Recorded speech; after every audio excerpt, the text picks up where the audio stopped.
Wanaume hasa shida zao ni kuwa hawajielezi. Katika kwanza kiafya, inasemekana ya kwamba wanaume wengi ni wale wanaenda hospitali kama wanaenda kuandika their last will. Kwa sababu anaenda hospitali wakati amefisiwa kabisa. Kwa hivyo siku ya leo tumehamasishwa ya kwamba ukisikia tu shida ya kimwili unafaa kuenda hospitali. Kwa sababu we mwanaume kama gumzo ama kiongozi wa familia unafaa kujiangalia afya yako sana sana. Siku ya leo tumejumuika hapa kama kina baba ili tuweze kufikiria juu yetu sisi wenyewe, kuwa pamoja na pia kusaidiana juu ya afya ya kiakili yetu. Na pia ni vizuri kama wazee kuja pamoja, tumeweza kutafakari pia mbinu za kujiendeleza kimaisha na hasa kiuchumi, na hasa wakati huu wa uchumi unaokuwa mbaya kiasi.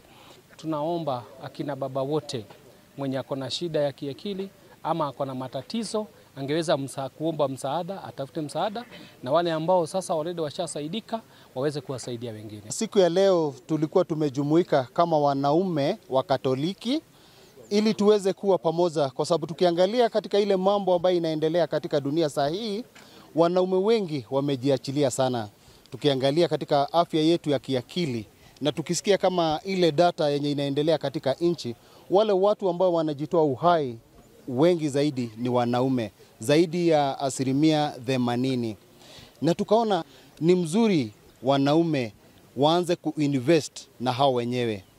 Na kutoka mwaka huu tumepitisha ya kuwa kila mwaka tutakuwa tukijumuika pamoja, tuinvest na sisi wenyewe, ili wakati tutakuwa na afya mzuri ya kimwili na ya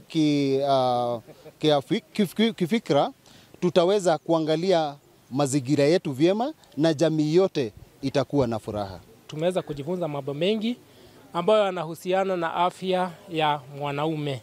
Wanaume wakati mwingi ni mtu ambaye wakati mwingi hawezi kujiongea yeye mwenyewe, lakini leo tumeweza kujifunza mambo mengi, na hasa hata katika exercises. Tumeweza kufanya exercises katika mahali hapa na tumeweza kunufaika katika miili yetu, na hata katika hali yetu ya afya tumeweza kuwa na washikadau ambao wameweza kutufunza siku ya leo. Kwa hivyo tunashukuru wale wote ambao wameandaa hii sherehe, na tunaomba waweze hata kuwa na siku nyingine kuandaa hafla kama hii.